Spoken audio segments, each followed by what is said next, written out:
college or university degree, and thinking about that paying off from a job that has a higher income or a job that is just better. So let's just keep this in our heads as we think about, in our minds as we think about this as we move forward. My next question is this. And Kajal, you could just tell me when the chat feature is enabled, because I'll encourage people to note this as well. So here, Hi, folks, and here's the next question. It is enabled? chiming in here, I was able to, it looked like you maybe needed to start the meeting officially in Teams. I did click start meeting, and so maybe it looks like it's still Okay. saying chat is only available during the meeting. So FYI, I took that start meeting action, Okay. but Good. maybe chat's still not available yet. Thanks. Okay, Michael. Yeah, I'm not seeing it available, but if somebody could just give me a heads up when it is available, I'd be grateful. Um, okay, folks. So here's the question. I encourage you to put it into the chat. We'll walk through the answers if I can see them or not. But here's the question: what is the biggest fear that students and their families have around college? And folks, when we think about this, and Michael, Kajal, Arana, you feel free to chime in from your voices because I suspect that you know what these fears are. What's the biggest fear for students and parents what they have around college admission, but just the thought of college or Work university? chat is already available. You can check now. Excellent. Terrific, terrific. I see it. I see it. Okay. So folks, so the question is, oh, here I'm seeing it. I'm saying fear of rejection. Excellent.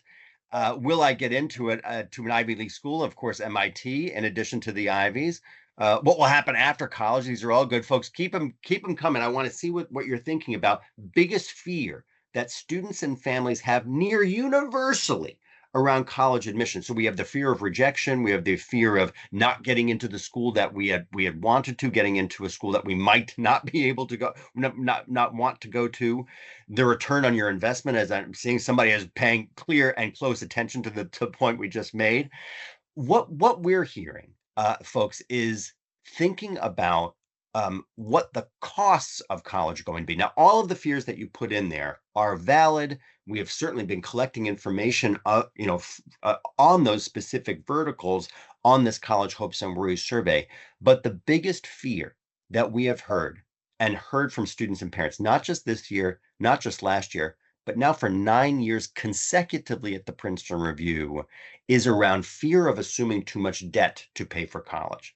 Now, I recognize that we're an international crowd here and that many students that are coming from India to the States, are in a particular set when it comes to financial aid and just overall cost of college. But I want to make sure that you understand um, that not only is financial aid available or scholarships available, I should note this, for scholarships are available for students, whether they are national or international, but we have to think about this thing of college costs. And we're asking students and parents, we said, all right, we understand the fear around assuming too much debt, but what do you actually think a 4-year college degree, university degree here in the States actually costs?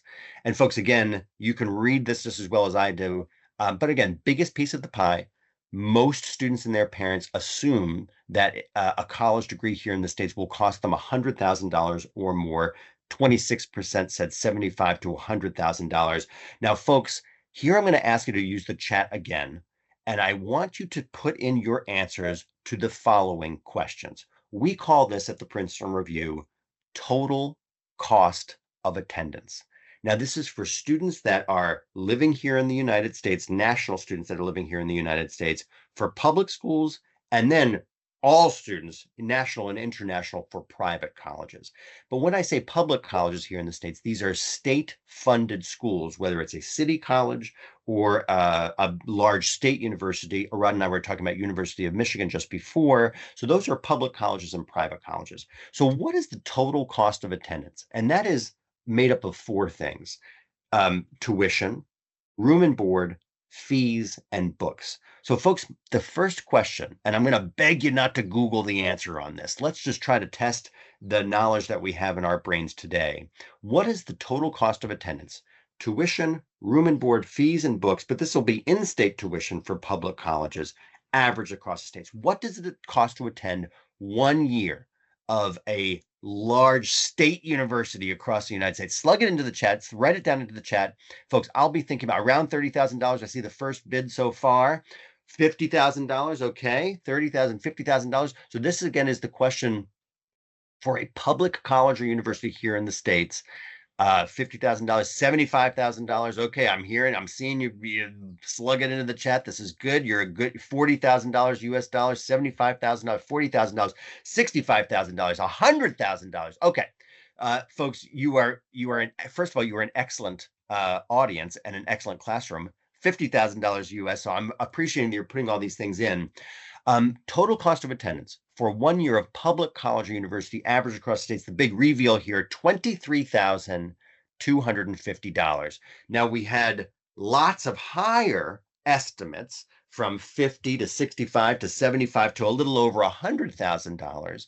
But again, when I present some of this information to my own students here, well, I live in New York City, they are surprised to hear that a public college is about $23,500. And there is some solace when we feel that way. Okay, we're going to not stop there. We're going to look to the private colleges and universities. So when we think about the private schools, we were talking about Ivy League schools, MIT, so schools across the country that are private college or universities that are not supported by the home state that they're in, or not significantly supported by that home state. So the total cost of attendance, again, tuition, room and board, fees, and books for 1 year of private college or university average cost. Put it into the chat. Let me hear what you're thinking. I'm going to pull up my chat feature. Okay, yeah. Now, so our first bid, 90 to 100, $150,000, $100,000, easily $75,000. Well done. $80,000, $75,000. Yeah, $100,000. We have an NYU student right there, or a Vanderbilt student right there coming up. $45,000, $60,000. Okay, you are a dutiful class. I'm so pleased that you're using the chat. This is working out great.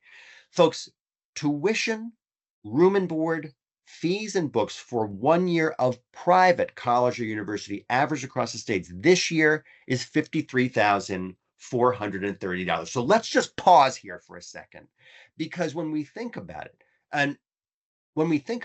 there is more, I think, than minor solace in assuming that about $24,000 and about $54,000 is what we can expect to pay international or national students, here in the States or internationally. And these are just national costs. But it is not unreasonable that you should volley those suggestions of 50, 60, 75, 80, 100, $150,000, because folks, wherever we receive our news from, we read it, we watch it, we listen to it, we are continuously hearing stories, particularly here in the States, and I'm sure you were hearing the same things in India, of students that have, or schools that have ballooning costs, those students that are paying $100,000+. Vanderbilt University, which is in Nashville, Tennessee, just announced about a month and a half ago that by the next academic year, they would top $100,000 per academic year. The University of Chicago noted a few months ago that within the next 2 academic years, the University of Chicago would likely be that $100,000 or more. As I said before, I live in New York City. NYU is only a few blocks from my house, between $90,000 and $92,000 on average cost for students. So it's not unreasonable that you should volley those those higher costs, because many of the schools in our universe, many of the schools that you might be aspiring to, might be charging those loftier sums. But we should note that these are the average costs across all of the United States when we think about schools. Now, we're going to look at this next number. Get your fingers ready on your phones or on your keyboards for this one. As we said before, biggest fear for students here in the States is assuming too much debt to pay for college. Folks, what do you think this number is? What is the average amount of student debt that a student who graduated college or university just this past May or early June of 2024, they graduated with this amount of debt? So put it into the chat. This is the amount of debt that a student graduating from college, that this is the debt load that they are carrying. Please put it into chat. What do you think they are exiting? Their average amount of indebtedness. Maybe 50% of their entire expense, $12,000, $200,000. We have a low of 12, high of $200,000, a solid $100,000. Okay, $100,000 again, $50,000, $59,000, $100,000 to $120,000. Okay, Folks, again, I'm grateful that you're using the chat. I'm so pleased when the $80,000, $110,000. Okay, folks, there will be more than minor relief when I show you this next slide. The average amount of student debt that a student who graduated a public or private school here in the States graduated just last month, $29,400. How can this possibly be? How can about $30,000 of debt be the average that most students are carrying upon graduation? As we said, the biggest fear is assuming too much debt. $30,000 is what we can expect. But when we think about it, again, wherever we receive our news from, we are continuously hearing students that have ballooning debt. Aradna and I have talked about this in the past, as well as Michael Kennedy from my team, our team here at the Princeton Review. We've talked about this idea of those students that did not finish college or university, but they have representative debt for the 1, 2, or even 3 years that they spent in school. And those, you'll hear this term, that student did not persist. So they did not finish to earn their college and university degree, but they have representative debt for the time that they spent in school. Even though those stories are true, those students, that does happen to those students, the vast majority of students do finish a 4-year college degree, do finish with about $30,000 in debt. Okay, we're gonna note one more financial thing, one more financial notation and a fact. And I just want you to put this into the chat as well. The amount of educational debt that exists right now here in the United States. And folks, before you plug this into the chat, before you write this down into the or type this into the chat, I'm going to give you one hint here.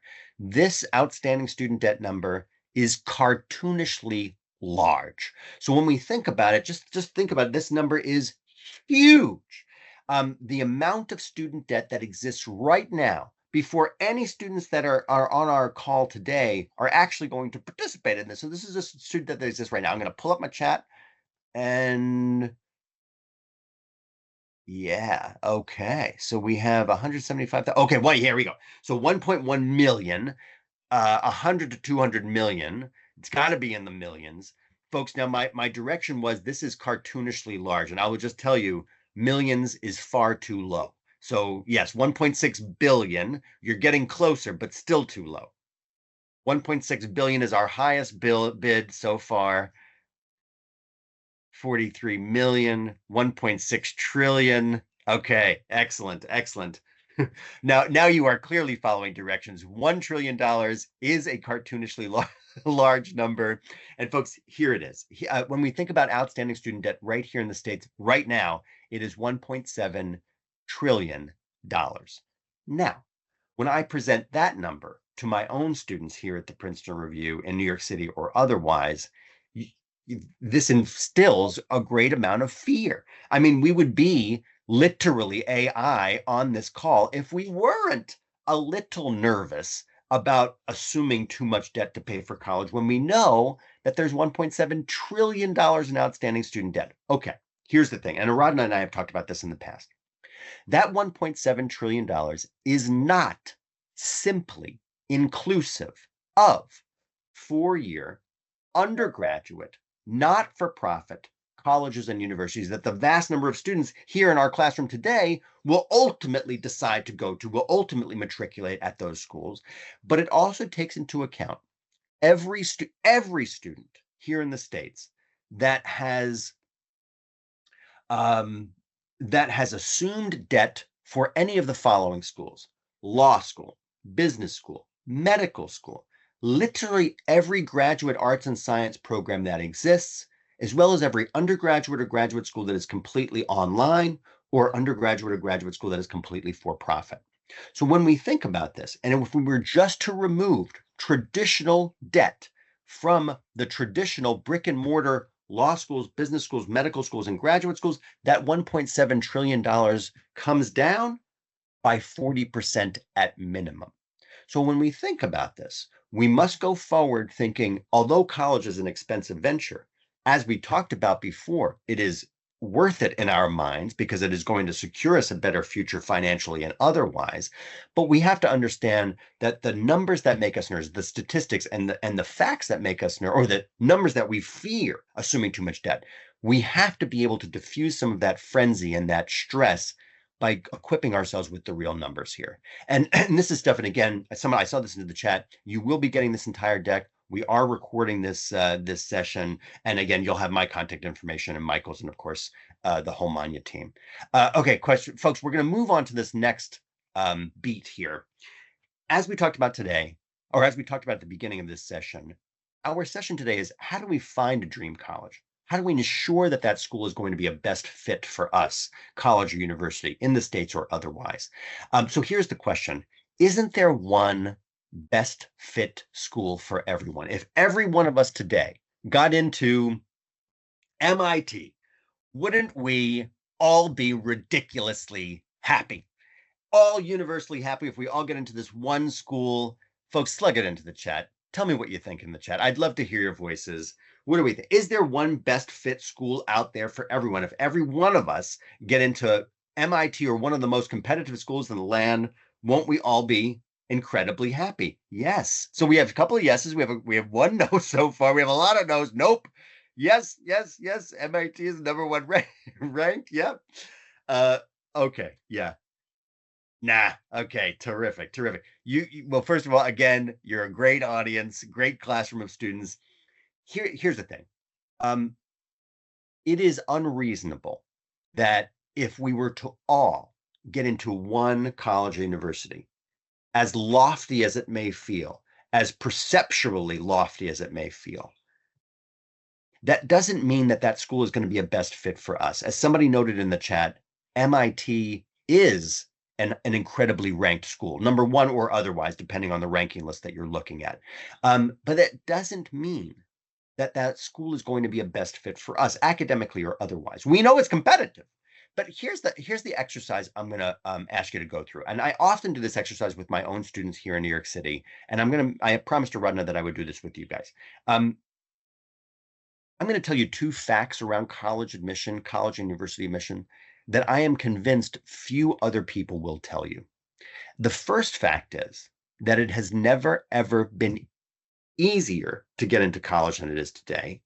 And the second fact is it has never, ever been harder to get into college than it is today. Who is this admission quack that Aradna has invited to come and address us today? Folks, how could it both be ridiculously easy and amazingly difficult to apply to earn admission to schools across the country? We're going to try to prove out my completely unscientific theory, but we're going to do it together. Here is the assignment. For every student listening to my voice, I want you to write down, you could put it into the chat. I will not look at the chat for this for right now. You could write it into the chat. You could send it to me on Instagram. I'll put up my Instagram. Yeah, you can send it to me on Instagram.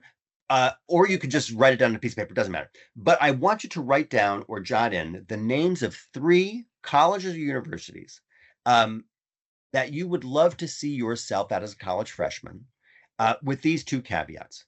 First caveat, it doesn't matter if you cannot earn admission to that school academically, or number 2, it doesn't matter if you don't have the money to pay for it. So think broadly here. I prefer that you keep this for schools here in the States because I think it will work best for our audience today. So schools here in the United States that you would love to see yourself at as a college freshman, and it doesn't matter about academic admission, it doesn't matter about money. That's for students. For parents that are joining us today, I want you to do the same thing. I want you to channel your child who is sitting next to you or who you are dutifully representing from home, and I want you to write down 3 schools that you would love to see your child at as a college freshman, and it doesn't matter again about academic admission, and it doesn't matter about money. So, folks, I'm going to give you 27 seconds to write down these schools. Ready? Go. I will not look at the chat. Any school is fair game. Put it into the chat. You can send it to me on Instagram. You could write it down, but I will not look at this. I want to make sure that I play fairly here. 3 schools that you would love to see yourself at as a college freshman. Doesn't matter about academic admission. These can be military academies. They could be co-ed institutions. They could be single-sex institutions. They could be for-profit schools. folks, you have exactly 13 seconds left, 12 seconds, 11 seconds. These schools can be for-profit schools. They can be international schools. They can be Ivy League schools. They can be state universities. They can be public. Okay, folks, 3, 2, 1. All right. I want you to keep your fingers on your keyboards or your fingers on your phones, or if you have a pen and you actually wrote this down, I want you to cross off or erase the following schools. Now, I haven't looked at the chat. I cannot see your answers. I want you to write down, I want you to cross off the following schools. So if I name off a school, it happens to be on your list, you must cross it off. These are easy directions just to make it perfectly clear. We're going to cross off first every Ivy League school here in the United States. There are only 8 of them. You all know what they are. Harvard, Princeton, Yale, Dartmouth, Columbia, University of Pennsylvania, Cornell. You know what these schools are. I'm sure that if I had our volume up and we could hear your voices, there might be some audible groans coming from our audience because these are desirable schools. But the 8 Ivies are gone off of your list. We're also going to cross off the near Ivies, which means MIT. Cross it off your list. We're also going to cross off NYU, New York University. We're going to cross off Boston College, Boston University. We already got Harvard because it's an Ivy League school. We're going to cross off. Let's see. We're going to start in the Northeast. We hit a couple of schools in New York City. We already hit Columbia. We're going to hit Fordham University. We're going to hit Barnard College, also in New York. We're going to hit Princeton in New Jersey, but that's an Ivy. We're going to hit New Jersey Institute of Technology. We're going to move down to the Washington, D.C. area. We're going to hit Georgetown, George Washington, and American. And again, if I name off a school, it happens to be on your list, you must cross it off. Georgetown, George Washington, and American, Johns Hopkins University. We're going to hit University of Delaware, University of Virginia, Virginia Tech. We're going to move down a little further into the southern United States, a little further south. We're going to hit Clemson University, Duke University, University of North Carolina, Chapel Hill. We're going to hit Georgia Tech, University of Georgia. Now we're going to move into Florida, University of Florida, University of Miami. We're going to move a little further inland to southern states as well, but further in Louisiana, we're going to hit Tulane University. We're also going to hit in the Chicago area, University of Chicago, Northwestern University. We're going to hit Kenyon College in Ohio. We're going to hit The Ohio State University. We're going to hit Oberlin College. We're going to hit a couple of schools further in the West now. We're going to start in Texas. We're going to hit University of Texas at Austin and Rice University. We're going to move up to Colorado. We're going to hit University of Colorado at University of Colorado at Boulder. We're going to hit Colorado College. We're going to hit Notre Dame University. We're going to hit University of Michigan, University of Wisconsin. We're going to hit a couple of schools in California, and then we're going to be done. We're going to hit the University of California, Los Angeles. That's UCLA. Now, UCLA has received more college applications, not just this year, not just last year, but for the last 4 years consecutively, than any other college or university in the contiguous United States. Nearly 150,000 applications this year. If UCLA is on your list, we're going to cross it off. We're also going to cross off University of Southern California, that's USC. We're going to cross off UC Berkeley, University of California at Berkeley. We're going to hit Stanford as well. If Stanford is on your list, get rid of it. And we're going to hit one more school in California, and that is Pomona. Okay, Pomona University. Pomona College, pardon me. Folks, that is about 30 schools that we have named off. Now, I want you to put into the chat if you can answer this question positively. After we've named off those 30 schools, and I think I had said this in my opening remarks, there are over 3,000 four-year colleges in the United States alone. And we've just named off, and you've just wrote down 3 schools that are on your list. Please put a simple yes into the chat if you still have 3 schools left on your list after I have named off those schools. So folks, I'm looking at the chat. 3 schools left on your list. If you still have 3 schools left after we've named off those, let's call it 30 schools. Okay, we got some yeses. UCLA, 1. Okay. Okay, folks. So we have that's good one. I forgot to name off Emory. Well done. Well done. So folks, 2 schools left on your list. If you still have 2 schools left on your list, put a simple yes into the chat. Okay, I see one for yes, yes, yes, yes, yes. Okay. So I'm going to call that 7 people so far. 7 people so far. I have 2. The last one, folks, if you have 1 school remaining on your list, after I named off those 30 schools, put a simple yes into the chat. Yes, so we have 1. All right, I'm going to call this 14, 15. Yes, with MIT. Yes, with MIT. Okay, well done. So, folks, here's the thing. We have a problem here. And the problem, and Arad and I have talked about this in the past as well as we've talked about it at Princeton Review for a long time, along with the Money Group.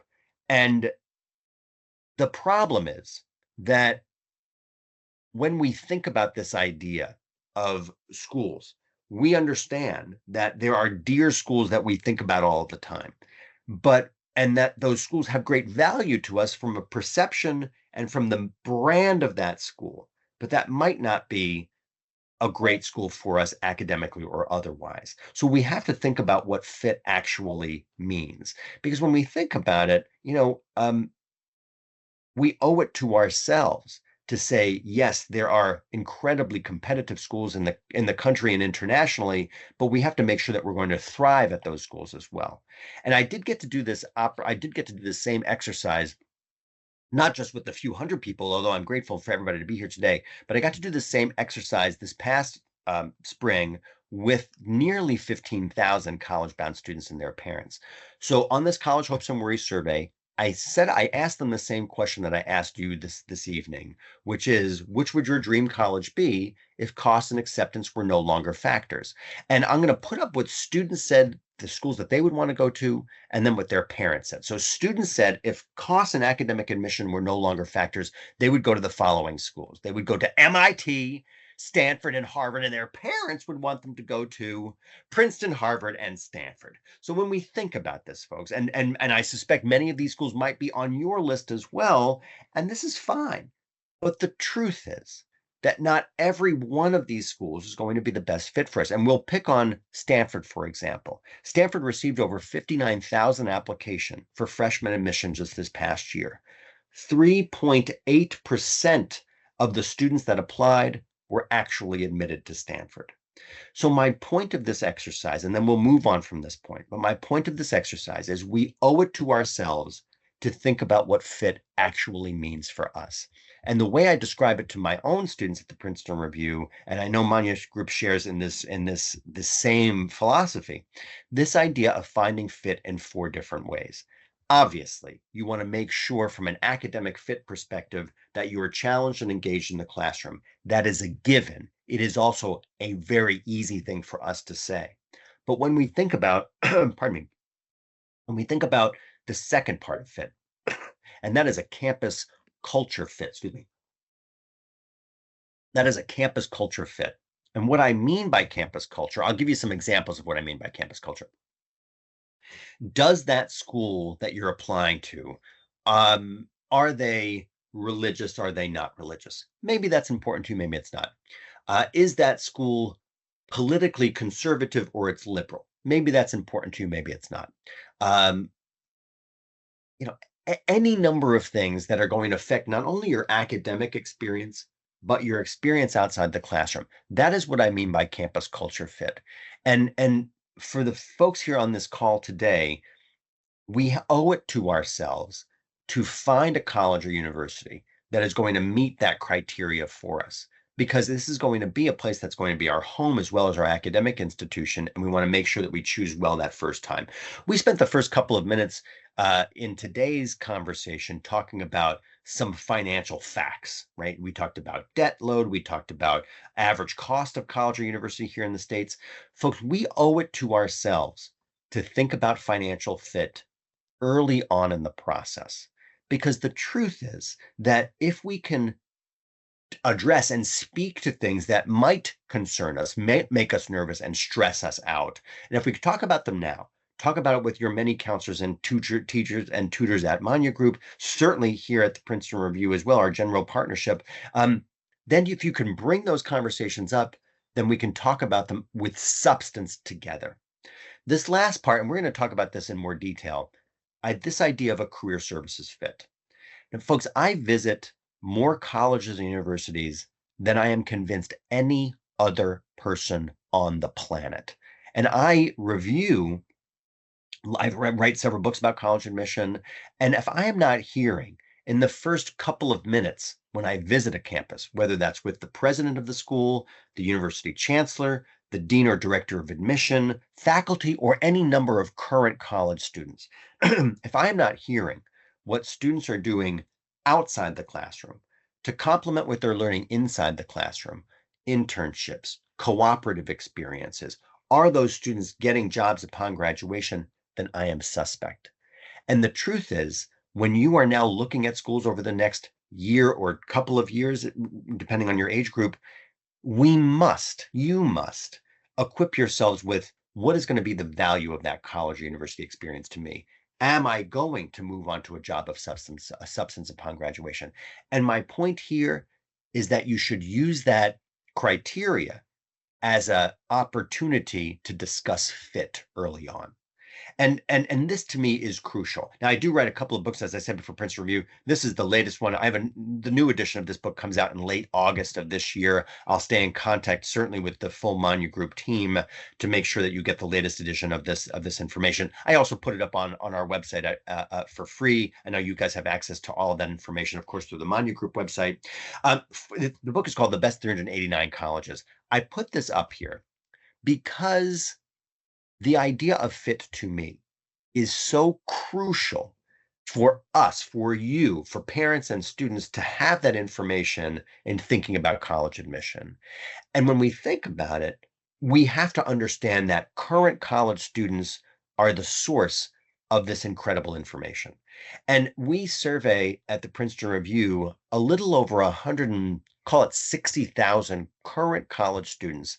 And I ask them questions about their experiences academically or otherwise. And that's the information that I put in this book. It's available for free on our website as well, certainly on your website.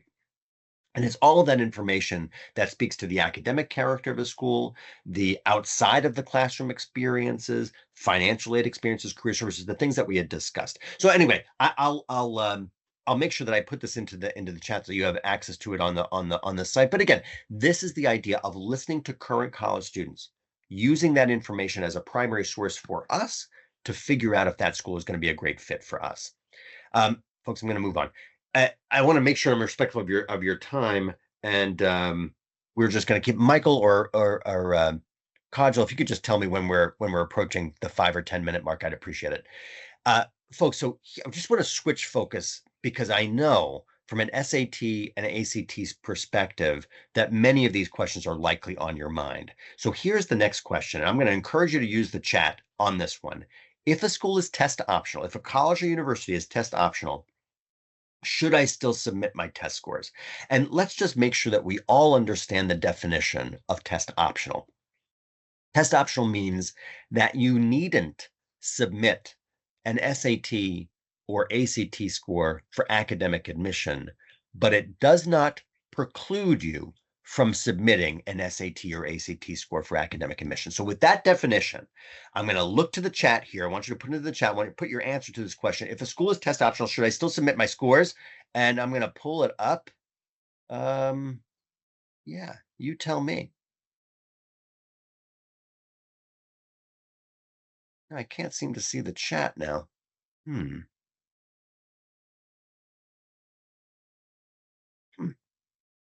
Okay. That's odd. Hey, Michael, can you see the chat? I'm sorry, I can't see it. I see it now. I can see it now. No. No, still can't see it. Michael, can you see that chat? Are we still on? Robert, he is not here. He will be joining. Oh, okay. Hey, Kajal, Ganit can you see the chat? Yes, Kajal? Ganit is already seeing. Ganit, Kajal, I can't see the chat. Can you just give me a sense of what people are saying? If a school is test optional, should I still submit my scores?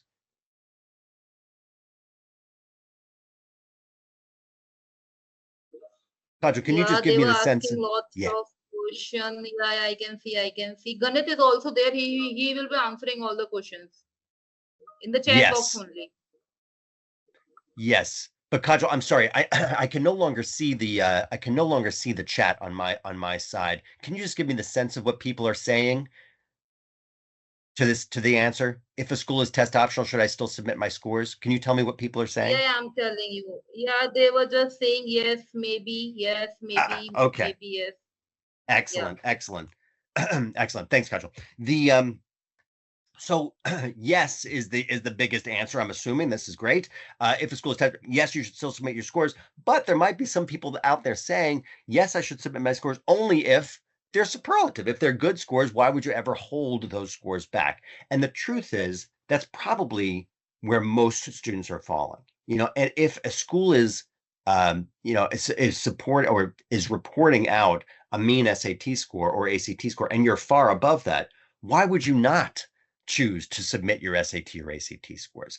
And when we think about this, this is the information that we've received from college administrators.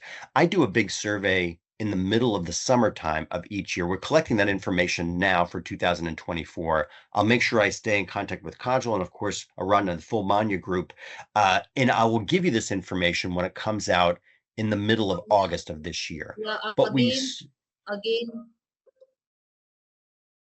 yes, yeah, as again they we are saying yes. Okay. Yes. Thanks, Kajal. That sounds good. Sounds good. The So for the administrator survey here, we we asked college administrators. So these are deans of admission and directors of admission, what their policies were. So for fall of 2023, 89% of the schools that we had surveyed said that they were test optional, but they would still consider your test scores should you be able to submit those scores. 10% were test blind. So if you're applying to any of the University of California system or the California state system, that's the largest of the state systems here in the United States, they are completely test free or test blind, meaning that if you submitted your test scores, you would they would have to be discarded. But for the vast majority of schools, they are test optional and schools will still consider those test scores. Now, we know this year that that's slightly ratcheting down, and we'll talk about some of those schools that are now reinstating their policies around the SAT and ACT. I just have three quick quotes that I'm going to read to you from the deans of admission from three different schools across the United States. Now, Scripps College, many of you probably are familiar with Scripps or some of the sister schools that it's on the same campus. So Scripps is an all-women's college. It shares a campus with Pitzer College, Pomona College, Harvey Mudd, the engineering school, and Claremont McKenna. Now, Scripps has said, and they are permanently test optional.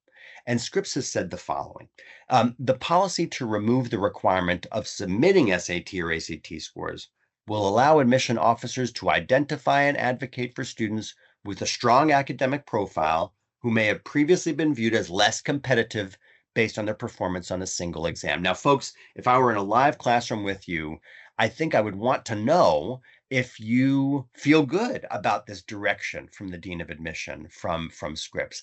And likely this will make you feel pretty good because the Scripps dean of admission says you will no longer be judged by your experience, by your result on the SAT or ACT. But the truth is that Scripps is one of the schools that we just saw in this last slide that is in that 89% pool and the 84% pool that said we are test optional, even though permanently, but we are still considering an SAT or ACT score should you choose to submit it. So we're just going to let that sit in our brains for a minute and we're going to move to the next school. Tufts University. Now, we're big fans of all of these schools at the Princeton Review. Tufts is about 12 miles outside of downtown Boston in Massachusetts. Tufts is still in a pilot program for test optional admission, and it had created that pilot program during the pandemic of 2020. And Tufts Dean of Admission has said the following: we believe this policy provides students with maximum flexibility. If applicants would like us to consider their exam results as one component of their candidacy, we'll do so in a nuanced and contextual way. If students choose not to submit exam results, we'll evaluate their candidacy in a nuanced and contextual way without scores. Now, folks, this is kind of funny to me because it's a lot of redundancy in the nuance and contextual, nomenclature. But the truth is, what Tufts is saying is that you're also not going to be judged if you choose to withhold your scores. But if you choose to submit your scores, they will consider them as well. So again, I'm just gonna stop reading slides to you after this one, but Cornell University, it is one of the 8 Ivy League schools that we talked about before. I suspect it made it onto many of your lists. Cornell is an outstanding school, but when it comes to test optional admission, they are now in a 6-year temporary suspension of test optional, of test scores. Now, Cornell recently noted within the last 2 months of time, but for the entering class of fall 2026, that they will then reinstate the SAT and ACT as a requirement. But up till then, here is their policy around test optional admission. I'll read the quote to you. We anticipate that many students who will have had reasonable and uninterrupted opportunities to take the ACT and/or SAT will continue to submit results, and those results will continue to demonstrate preparation for college-level work. Now, folks, if you are anything like me or the many students that I have at the Princeton Review here in the States, this does not feel particularly good when I present this quote out from the Dean of Admission at Cornell University. What it says is that, or what I think it says, is that Cornell's admission office, if you have the ability to take the SAT or ACT, then you better take it. Because as they are saying, it continues to demonstrate preparation for college level work. Folks, whether we agree or we disagree with that statement that the SAT or ACT continues to demonstrate preparation for college level work, it doesn't matter if we agree or disagree, because that is our opinion. Our job today and your job moving forward with your team at the Manu Group is to have conversations of substance about the way that colleges or universities, Ivy League or otherwise, are interpreting their test optional admission strategies or their admission strategies with testing in general. Because this is incredibly crucial to you in not only finding fit, but gaining admission to those schools and earning scholarship dollars based on your academic abilities and also your SAT and ACT performance. Folks, I'll look to you if you have questions on this, because I want to make sure that we talk about this as well. Please don't hesitate. Put them into the chat. I know we have the team at Manya is answering those questions for you. And Kajal, if there's a question that you want to volley up to me, I'm sorry I can't see the chat anymore on my side, but anyway, you could just volley them my way. Yeah, sure, okay. Sure. Excellent. Thanks, Kajal. So some top schools that require SAT and ACT scores. Folks, this is a list of schools that over the last, let's call it 4 months of time, have reinstated their requirement for the SAT and the ACT.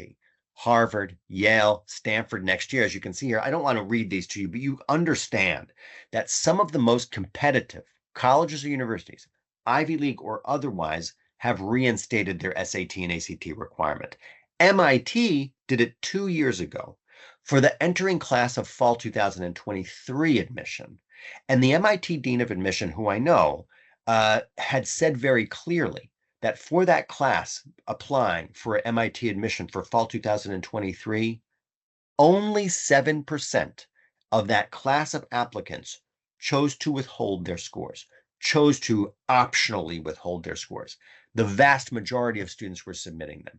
Now, I understand that MIT is an outlier here because of its competitive nature, but we must understand, before we exit this classroom today, we must understand that competitive schools across the country are reinstating their SAT and ACT requirements. And during this summer, I fully expect that many other schools, no matter their level of competitiveness, will likely be reinstating their SAT and ACT requirements as we move forward.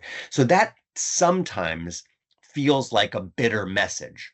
But the truth is, again, that's our opinion. Our job today is to discuss finding fit, but also academic admission. And I cannot stress enough, SAT and ACT scores and AP scores, to a slightly lesser degree, are becoming more and more prominent and valuable in the process, whether a school is reinstating their SAT requirements or continuing with their SAT optional status.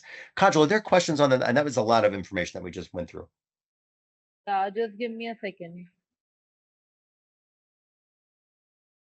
Yeah, they were asking, is this session is not for the masters, and how much is the lowest ACT and ACT score is needed to get into Yeah. Ivy College? So, folks, that's a good question, and I suspect it's one on many people's minds. So, Kajal, thank you for sharing that. The idea of when to submit your SAT and ACT scores, and the caveat was, from an Ivy League school perspective, most counselors here in the States, most high school counselors or private college counselors, would say that if you're above the 50% mean that school is reporting out for their SAT and ACT scores, then you should submit your SAT and ACT scores. Now, for competitive schools, Ivy Leagues or some of the other most competitive schools in the States, I think that we can easily move that 50% range up. We can increase that 50% range. But I do think that if you have a superlative SAT and ACT score and you're proud of those scores, you should feel fearless in submitting them. And to me, that's just good philosophy as we move forward. And because I fully expect that schools will, particularly competitive schools across the land, will likely be reinstating their SAT and ACT scores within the next year or two. And I do think that, again, the majority of these schools are considering your scores. So if we were applying to, Princeton, and you chose to submit your SAT and ACT scores, and I chose to withhold them, I can't be penalized because I withheld my score. But they can consider your SAT and ACT score where I simply wouldn't have that criteria. I wouldn't have that, part of the application. I can't be penalized for it, but it can be considered if you are submitting it. So to me, the math is just pretty easy. Take the test, prepare for the test. If you've done well, then submit your test scores. If you haven't, then talk to your counselors, talk to your team at the Manya Group, and then decide as a team whether you submit them or you're not, or you chose to withhold them. That to me is the easiest way to think about that question moving forward. Kajal, is that fair? Yes, yes. Excellent. Then I think we'll just move on. Folks, I should have put this slide before this. Will schools reinstate the SAT and ACT scores? As we had just talked about, I have a very clear feeling that the majority of competitive schools, Ivies and otherwise here in the United States, will be answering yes to this question. SAT and ACTs will likely be reinstated within the next year or two. This is an interesting question. I talked to your team about this. Will I be penalized if the admission team at a school sees that I took the SAT or ACT multiple times? And here's the very clear answer. The answer is no. If you submit your scores, whether you took the SAT 3 times or 2 times, that is a personal choice that you are making. Now, in my experience as a teacher, and I know the Manya Group likely feels the same way here, after taking the SAT 3 times, in my experience, students do not tend to dramatically improve their scores after the 3rd time. So I tell all of my students you should focus on taking the test 2 times or 3 times because that is where the biggest improvements happen. But from an admission perspective, a college or university here in the United States does not care if you are submitting SAT or ACT scores multiple times for 2 reasons. The majority of schools, colleges and universities here in the United States will superscore, which simply means that if you took let's use the ACT as an example. The ACT has 4 compulsory parts to it, right? 4 compulsory sections. And the super scoring is mixing your highest achievements in each of those 4 sections and moving it into a super score. So putting you essentially into the best score that you could possibly be in. Now, that is beneficial for 2 reasons. It's beneficial to you as a student because you will have the best SAT or ACT score that you have taken over multiple exam administrations. And that college or university has to report out those averages to people like me, right? To people at the Princeton Review, to the teams at US News, to any ranking or rating services of college or universities. So that school is never going to report out their second best SAT or ACT score. And that's why schools will want to put you in the best light because it puts them in the best light. So just to be sort of pragmatic about the way that schools are thinking about this. Kajal, questions on this one before we move on?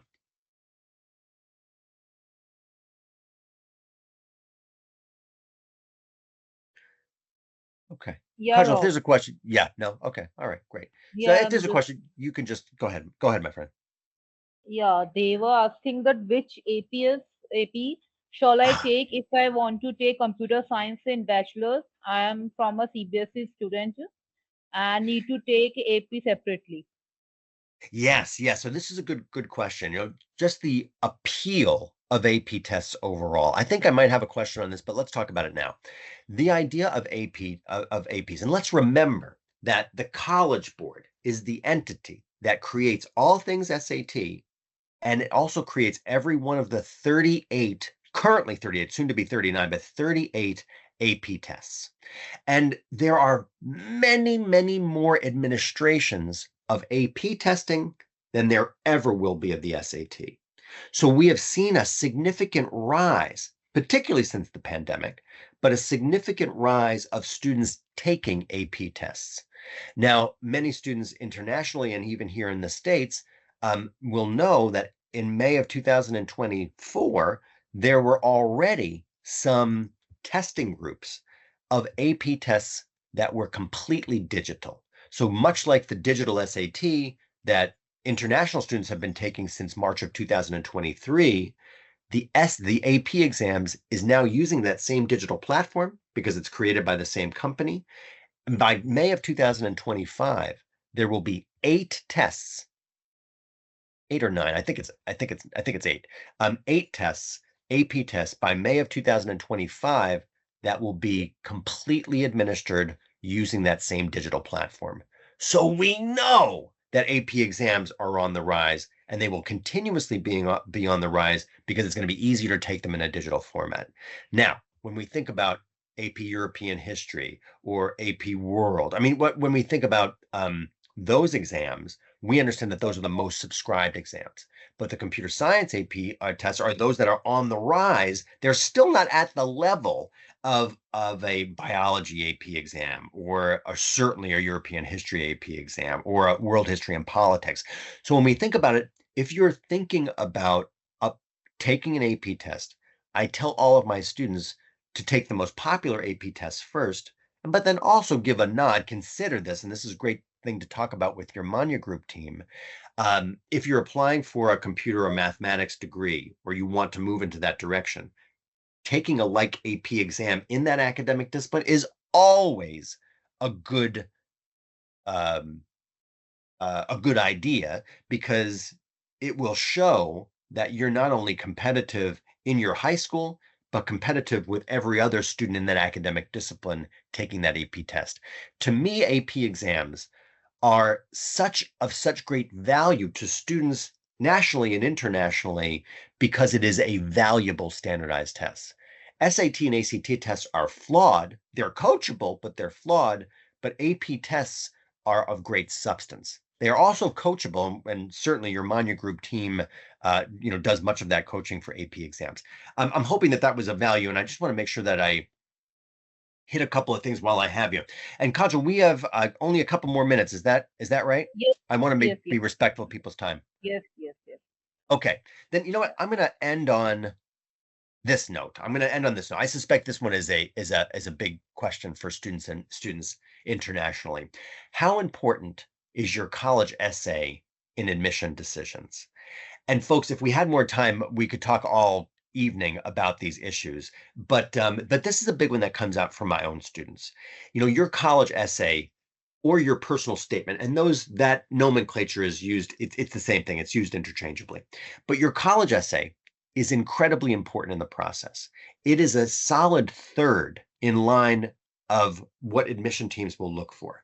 The first thing that admission teams will look for, no matter the competitiveness of schools, is going to be your experience from a high school perspective at your home high school, right? So the work that you've done academically throughout your academic career up to applying to college. The second thing, as we've talked about for the last couple of minutes, are SAT, ACT scores, AP exam scores, international baccalaureate programs if you have that ability in your own schools, but those standardized testing. A solid third is your college essay. And your college essay and your personal statement is incredibly important because it is one of the few things that admission teams are going to be able to focus on that is not simply academic related or your performance on a standardized test, and hence the value. Now, I did a book this past year called Essays That Kicked Apps. It came out in October, and I know your team at the Manya Group has access to it, and I put a fair amount of this stuff up on our website. But just thinking about the value of your essay, the ability for you to tell your story, and for all the students on this call, nobody can tell your story better than you, and hence the value of your personal statement, hence the value of your application. And if you look at that, the quick chart that I put in the middle here, when we look at it, and as I said before, I live in New York City, we'll take a look at NYU, third on the list, New York University. The common theme, the thread through all of these experiences is that NYU, as well as all those other schools, receives multiple numbers of applications more than they have in their entire undergraduate student body. So if you look at NYU, a little over 95,000 applications for the fall of 2024 admission, but there's only a little over 28,000 students in all of NYU altogether, not just freshman admission. So when we think about it, your college essay is one of the things that can distinguish your application in a way that SAT and ACT scores cannot do, because it tells your story and how you would be a complement to that school. We also have at the Princeton Review, and I'll just note this quickly, using AI, using artificial intelligence, generative AI in helping students with their college admission essays. I'll make sure that when I part, with you, and I'll rely on Kajal and your team to do this, I'll give you access to that and information. You could find out more about it. And I know certainly the Manya Group team has it. Kajal, I think I'm going to stop there, and then I will look to you to close us out. But folks, this has been a great help. I'm going to put up my contact information at the. I'll put up my contact information here, and you'll have access to it. So that's my contact information. I'm hoping that we'll stay in contact after this, but you've been a pleasure to speak to. Thank you so much for using the chat. Kajal, I'll look to you to close us out. Okay, sure. So see, if you have any further questions, so feel free to reach out to us at care@manyagroup.com, or you can call us at 1-800-102-4646. Yeah, thank you everyone Excellent. for joining.